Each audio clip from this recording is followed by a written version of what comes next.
So one of the statements you guys make that I think you're known for and has helped a lot of people is that idea that we're not looking to have one 100-minute conversation, but 100 one-minute conversations all along the way in helping just talk with our kids about sex. So tell us a little more about what that looks like, and can you give some practical ideas on what do these one-minute conversations look like along the way?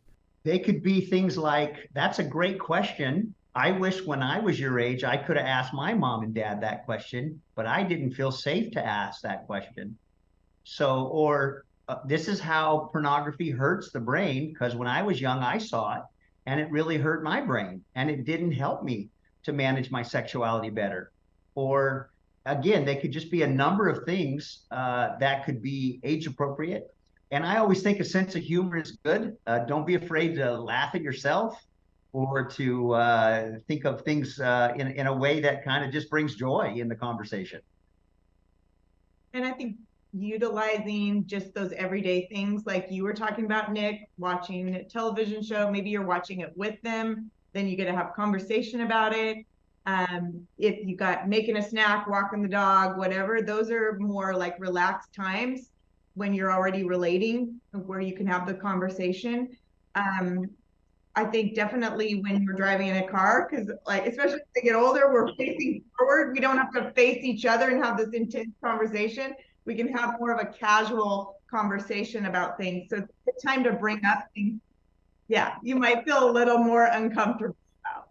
I remember when I was a youth pastor, I had a close friend of mine who's also a youth pastor, and he said, instead of sitting down like knee to knee reading your Bible with these students, like go take them to Target and like go walk around and go shopping, and then let the organic conversation happen there where you're talking about your relationship with the Lord.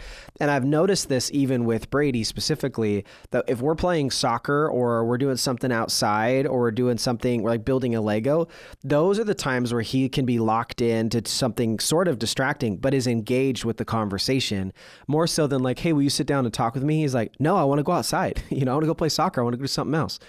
And so I've realized that those are opportunities that I can lean into for conversations like this. And I think it's important to say this too. It's not like every time we have an opportunity to talk to our kids, it has to be about sex or it has to be about a body part or whatever.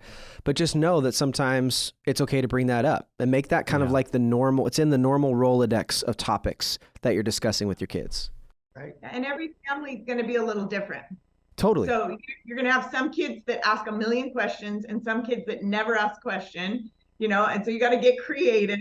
You have some parents that are really comfortable talking about a lot of things and some parents that are uncomfortable. So it's kind of just like working within your family dynamic to say, just being intentional. Again, that word, like we got to educate ourselves, be intentional, look for opportunities. Don't be silent. I think that's the takeaway I want you to give. Your silence will communicate something. So don't be silent. And there are resources that can help you, kind of hand-holding, as Tracy says, to navigate these conversations, Yeah.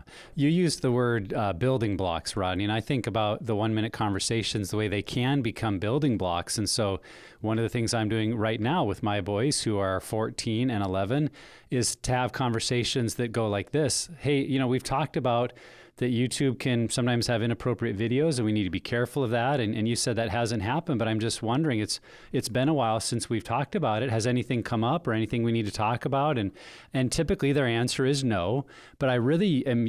The main reason I'm bringing it up is an opportunity to say, oh, that's awesome. But I just want to remind you, like, I'm here. And if anything comes up, I hope you feel safe to talk to me because I'd rather help and talk about it than have you feel like you have to hide something or pretend it didn't happen.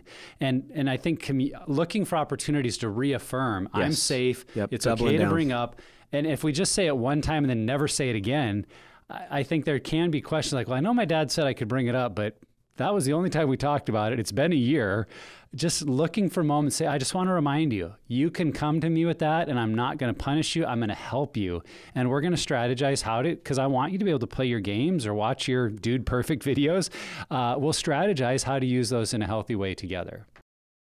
Nick, my dad would have never, who died 5 months ago, my dad would have never understood the word scrolling. Yeah, right. I was watching YouTube shorts, Yeah. and I was scrolling. There's Trevor Windsor doing a Pure Desire podcast, but the next one was inappropriate. Yeah. So you know what Dad did? Dad realized, hey, that's inappropriate. And I managed my technology. Sometimes I see things inappropriate, not that I'm looking for them, but I see them too. And I have to make a decision. So sometimes even just modeling what we model for our kids of how we're seeing that, rather than my dad must never see things. My dad must never feel that Yeah. way. Good Or mom. connection. Yes. Yeah, making that connection with our vulnerability as they get older. Yeah. I think that's even the conversation, Nick, at your boys' age, about how to navigate masturbation, just even talking about that subject. And again, not being silent, but how did I navigate it? Was it helpful or not helpful? What information did I get and not get about that? Where can it really cause a lot of problems, and how do we navigate that? And again, these are sometimes so difficult conversations to have for parents, because why? We never have a context to hear these in any way that would be healthy or provide a framework to navigate. Totally. I think what you said, Nick, too, a reminder that it's uncomfortable for our kids too. So even if we've had the conversation, and they know, or they're making an attempt at it, they're going to be exposed to something, and it's an uncomfortable conversation for them. So us bringing it up again, I think that's a great point. We did a parent training one time, and a 13-year-old girl came out and she said, what I learned tonight is this is uncomfortable for my parents and it's uncomfortable for me. Yeah. Yeah, We're that all in was the a same good- boat. Yeah, seriously. That's good awesome. takeaway. We both want to, and she kind of said, we both want to talk about it, but we're both uncomfortable. So kind of knowing that. And Nick, I know that you're a hunter, Nick, you grew up hunting. So like hunter safety, learning about how to manage or handle a firearm, or drivers, Ed, you're teaching your kids how to drive now. So there's great respect and there's great fear, learning how to shift, and you get nervous. So there's a lot of things in life that are building blocks that create that learning, rhythm.